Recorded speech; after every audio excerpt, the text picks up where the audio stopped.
Hello everyone, today we're going to talk about how to make the magic cube shawl. First, let's go over the chart and explain the overall method.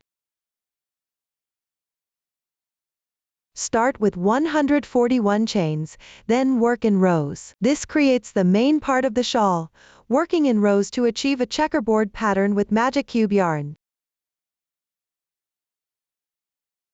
Continue until you reach row 80, at which point you'll start working towards this side. When you reach the middle position, you need to divide into sections. At this point, instead of continuing work, you will start working back from here to complete the left front piece in rows.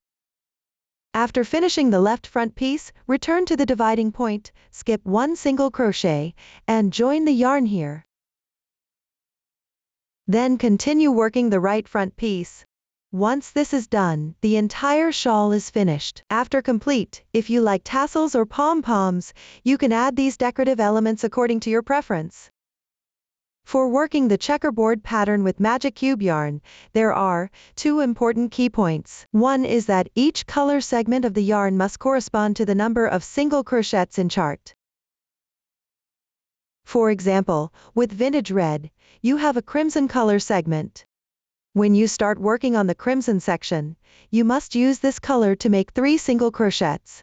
If you only make 2 single crochets with the crimson and finish this color section, then you should undo it and ensure that the crimson appears for 3 single crochets. Similarly, if you reach the brown section and only make 2 single crochets, that's also incorrect. You should then undo it and adjust so that the brown only appears for 1 single crochet. By following this pattern, you can achieve the checkerboard pattern. Another thing to note is, when working in rows, pay attention to the beginning and ending of each row.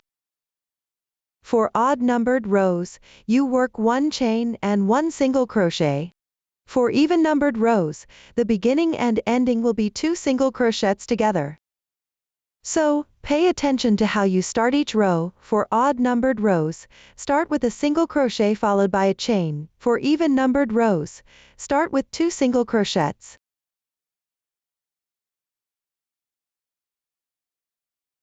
Now, let's demonstrate this using vintage red. Some people prefer to pull the yarn from the center of the pom-pom or from the outside. Either way works fine. As long as you follow the 2 key points mentioned earlier, you'll be able to create the checkerboard pattern. Let's start by making a slip knot for the foundation chain.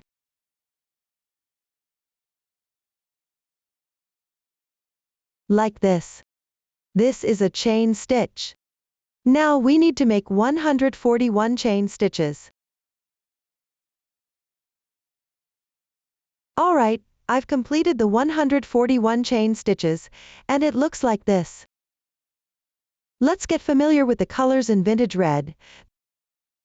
There's red, which is this red. Brown, which corresponds to this brown. Crimson, which matches this crimson. And pink, which corresponds to this pink. As you can see, when I finished the foundation chain, it ended right in the middle of the red section. The part after that is brown. We need to work the foundation chain up to where the 2 colors meet so that it's easier to follow the color changes later on. So, I'll make a few more chain stitches, working up to where the colors meet.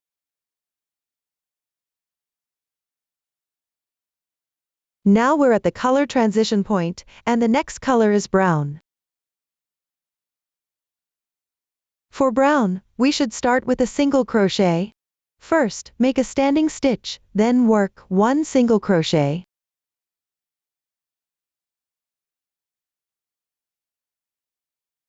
When looking at the single crochet, ensure the V-shape color matches the corresponding color we want. Next, we return to the red section. For the red part, we should work 2 single crochets. So, let's do 2 single crochets, 1 chain stitch, skip 1 stitch, then another single crochet, and 1 more chain stitch. Then, work another single crochet. Now, look at this V shape. This is the first red single crochet, and here's the second red single crochet. So, we have 2 single crochets. Next is the pink section, where we also need to work 2 single crochets.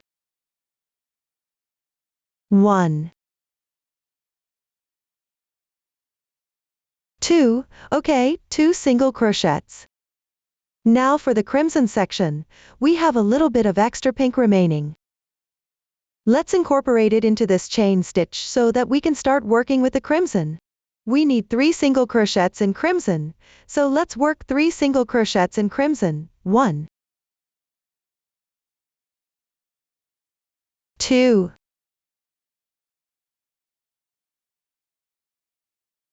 3. Okay, we have completed 3 single crochets. Next is the pink section. There's a bit of crimson that has stained the pink, but we can ignore that and treat this segment as pink. We will work 2 single crochets with this segment.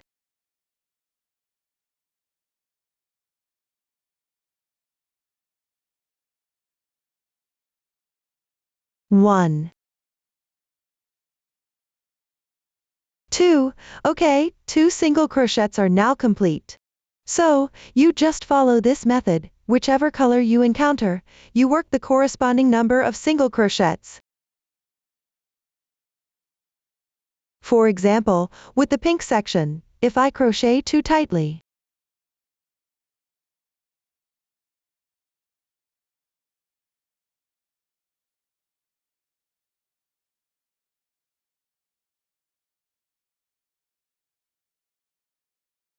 it might result in 3 single crochets. But according to the chart, it should be 2 single crochets. If you end up with 3 single crochets, you won't get the correct grid pattern because the chart specifies only 2 single crochets for pink. If you encounter this situation during your crocheting process, you need to undo it, crochet more loosely, and ensure that the pink segment only has 2 single crochets. Using this method, we will finish the first row. When we were crocheting the foundation chain, we reached the boundary between red and brown. It's possible that when your foundation chain ends, you might be at the boundary between red and pink. You would use the same method, crochet all the red segment with chain stitches until the boundary, then use pink for 2 single crochets, and crimson for 3 single crochets, following the stitch. Essentially, whenever you encounter a color, you work the corresponding number of single crochets according to the chart. Alright, I have now completed the first row. You can count. The first row has a total of 71 single crochets. Now we need to start the second row. The remaining chains are because I added extra lock stitches when starting to ensure the foundation chain ended exactly at the boundary between 2 colors. After completing the entire piece, you can simply undo these extra lock stitches. Now let's start the second row. Watch this part carefully. For the red segment, you should crochet 2 single crochets. In the first row, I only made 1 single crochet here, so the remaining single crochet will be completed in the second row. Now we are going to crochet this remaining single crochet.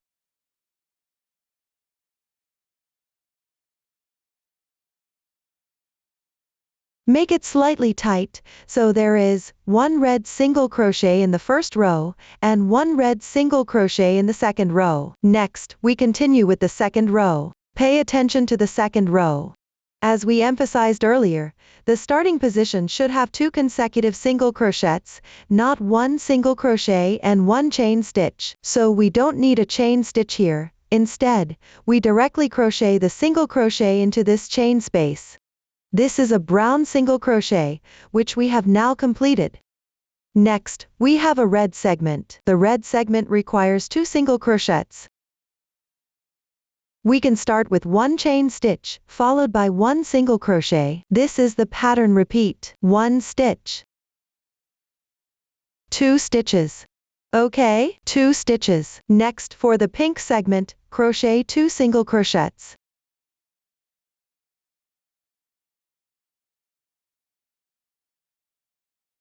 2. For the crimson segment, you need to crochet 3 single crochets. Use this method to complete the second row. Starting from the third row, we can check if the grid pattern has formed. We will explain the checking method later. Alright, now we have completed the second row. We are still at this point where we encounter the red segment. We've already done one single crochet, and the remaining single crochet will be completed in the third row. Start with a turning chain, then crochet one single crochet. Now, we have completed 2 single crochets for the red segment. Moving on to the third row, which is an odd numbered row, so it starts with a pattern repeat of single crochet followed by a chain stitch. Please pay attention to this. One single crochet is done. Now we need to crochet one chain stitch, and then for the brown segment, we crochet one single crochet. Now, we can check if we can create the grid pattern as desired. You can see this is a brown stitch. The checking method is to see if this color is staggered from the same color 2 rows above. Look at the first row, 2 rows above, it's brown stitches in this position, which is the first stitch. Now, our brown stitch is in the second position, which is exactly staggered by 1 stitch. Let's continue crocheting and check if the pattern is correct. Now we encounter a red segment again, and for this red segment, we crochet 2 stitches, followed by a chain stitch.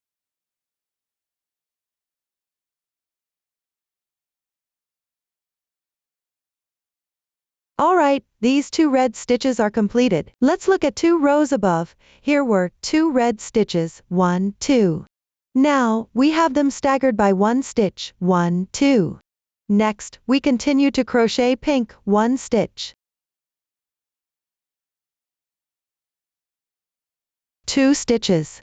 Let's check, the 2 pink stitches in the third row are staggered by 1 stitch from the 2 pink stitches in the first row. You can always check if the pattern you're crocheting is correct. If you don't stagger by 1 stitch from the previous row, for example, if you have 2 pink stitches, and in the third row, they end up here, and here, then you won't get the grid pattern. Check the previous rows to see if there's any mismatch between colors and stitch counts, or if you didn't start each row according to the rule. For odd numbered rows, start with single crochet followed by a chain stitch, and for even numbered rows, start with 2 single crochets. Generally, these are the 2 points where people tend to make mistakes.